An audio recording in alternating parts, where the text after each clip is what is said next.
किस कारणवश जेह्ड़ा लाइव हा ओह् त्रुटियां आने दे कारण ओह् कटोई गेआ हा ते अस फ्ही दोबारा तुंदे कन्नै लाइव जुड़ी गए ते साढ़ी कोशिश होग कि जो भी इत्थे दी तक है अस ओह् तुंदे कन्नै पूरे तरीके कन्नै शेयर करा करने आं।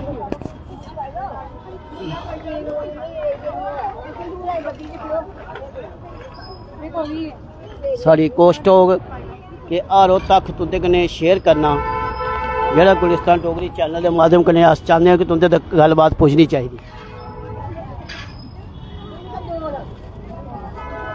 अस गलबात करने किश आए दियां सारियां इत्थे माता भैनां न, अस उंदे कन्नै गलबात करने सारी कोशिश है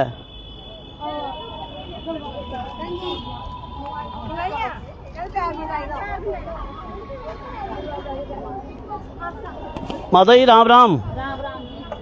अज बड़ा बड़ा ध्याड़ा है, तुसें की मुबारक पूरे डुग्गर समाज की मुबारक। अज दा ध्याड़ा की मनाया जाता है कोई पता? अज ना ये देवते दा हुंदा रुट्ट, जिन्ने पुत्तर होन उंदे रुट्ट बनाने। अच्छा, फिर देवते दे रुट्ट बनाने, फिर इत्थे पूजन आना ते फिर बरत रखना पूरी दिना दा। अच्छा, फिर कल जाइए व्रत? हां, फुलवार खाना, फिर कल जाइए बरत पवार। अस कोशिश करने और भी आए थे किश। हाँ जी, तुस किश आखना चाहते हो? क्योंकि ये नवी पीढ़ी है, इनका भी एक मैसेज बड़ा जरूरी है। आओ इधर आओ, इधर आओ, बोलो। इस वक्त लाइव तस्वीर पूरे दुनिया च जावा रदियां, बोलो क्या आखना चाहते इस बरत के बारे? तुसें कियां पता लगा, कोदे कोलों पता लगा? मैं अपनी सस्स कोलों पता लग्या कि एह् साढ़ा बछदुआ दा होंदा त्योहार होंदा है। इहदे कट्टू बच्छू अस बनाइयै पूजने आं ते कन्नै जिहदे साढ़े मूरा होंदा ते ओह्दा बाण चढ़दा है, उसी नवालने मिट्टी शिट्टी लाइयै जि'यां हुण तुसें वीडियो बनाई है। सारा तक तुसें दस्सिया एह् ओह्दा विवरण करा करदियां न। और दिक्खो इन्हें अपनी सासू मां ने इनें दस्सिया कि जे परंपरा चलाने वास्ते एह् बड़ा जरूरी है। एह् भी कल अपनी नूंह गी इ'यां गै दस्सङन तां कि एह् परंपरा जेह्ड़ी चलनी चाहिदी। तुस किश आखना चाहंदे आओ? सस्सू मां ने दित्ती दी शिक्षा ते उ'ऐ करे करने अग्गे तुस भी अपनी नूंहें देआ दे। एह् बरत जिन्ने बच्चे होने रुट्ट किन्ने बनदे? जिन्ने बच्चे होने इन्ने रुट्टी बनाने होंदे। पहले फिर बड़े बनाने पौंदे हे, पहले मते बनाने पौंदे, 10 15 बनाने पौंदे, पर हुन एक अद्धा गै बनदा है नी। हुन एक अद्धा गै बनदा। इस करियै अजकल एक गै रुट्ट बनदा, महंगाई भी होई गेदी है ते इस करियै चाहंदे कि एक पहले 10 बच्चे भी होंदे हे ते ध्यार उ'आं गै होंदे हे, पर ओह् परंपरा बरकरार है। तुस किश कां जी आओ इधर आओ। इन्हें पूरे तरीके कन्नै असेंगी जेह्ड़ी विधि है ओह् दस्सी है। हुण अस चाहते हैं कि एह् थोड़ा जिहा साढ़े दर्शकें कन्नै भी गल्लबात शेयर करन। सभनें तो पैह्ले बडलै केह् कीता? इधर आओ। हाँ, सभनें तो पैह्ले बडलै केह् कीता? सवेरे सवेरे उठे आ, न्हाते आ, अपना किन्ना पूजा पाजा कीती है, आटा गुद्धा है, रुट्ट बनाए न। ये सवेरे के बनाए? हाँ जी। क्या बात है, देखो किन्नी फुर्ती है, इसदा मतलब किन्ना सवेरे बडले उठे होने न। ये मेरे घर दे रुट्ट। अच्छा, ये थोड़े दसो। हाँ जी, ये देखो जी, ये घरा दे रुट्ट न, ये जेह्ड़े तुस दिक्खा करदे हो, ये घर दे रुट्ट न। और ये कदे भी कोई मींह नहीं लगदा, कोई लुहाई बड़ी कारगुजारी कन्नै भी नेह रुट्ट बनाई सकदा। और एह्दे च केह् पाया?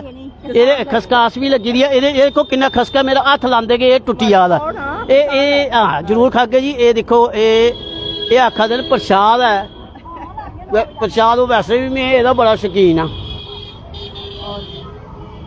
एह्दे रोटी केह् पाया जंदा? सेम होनी पाई दी है, गुड़ दा मिठा पाए दा है, फिर कढ़ाई विच फ्राई कीता दा। अच्छा, फिर ये सारियां तुस बड़ा अच्छा लगदा जिल्ले एक ग्रुप विच सारियां म्हल्लेदारियां। हाँ जी हाँ जी। ते ये तुसें अपनी नूंह की भी कन्नै लियांदे? ये देखो ये नूंह किन्नी एक्टिव न और बड़ी अच्छी गल है। देखो ये अपनी परंपरा की निभा दियां और निभाना भी चाहिए। तुसें कनेहा लगा दा अज? बहुत अच्छा। ते ये अपने बच्चे ताईं देखो इन्हें अपनी नूंह गी दस्सिया, तुसें अपनी नूंह गी दस्सना। ये साढ़ा समाज है, साढ़ा डुग्गर समाज है, परंपरा की निभांदे रौहना। इस करिए जेह्ड़ी परंपरा चला रदी है। ते हून बरत कुल्ले परवार ना? कल सवेरे। कल सवेरे? हाँ जी। ते अज किश नहीं खाना? हुन खाना फुलवार खाना। फुलवार खाना। हाँ जी। इच्छा हो तुस खाई सकदे हो। अच्छा।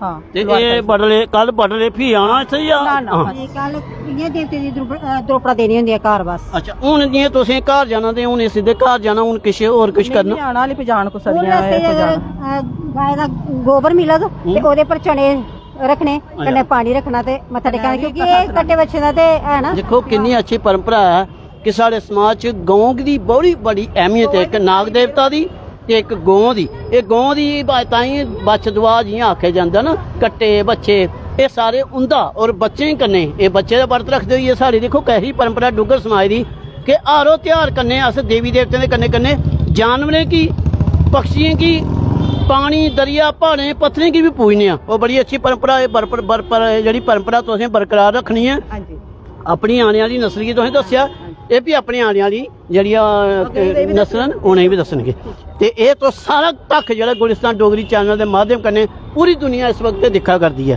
जय डुग्गर जय डोगरी अज्ज दे तुसें असें बरत दियां तुसें मतियां मतियां मुबारखां।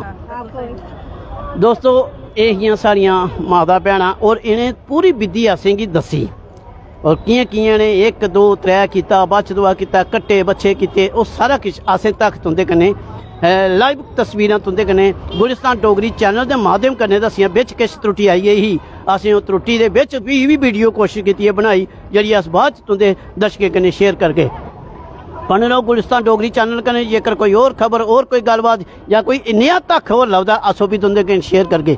जय डुग्गर जय डोगरी जय भारत।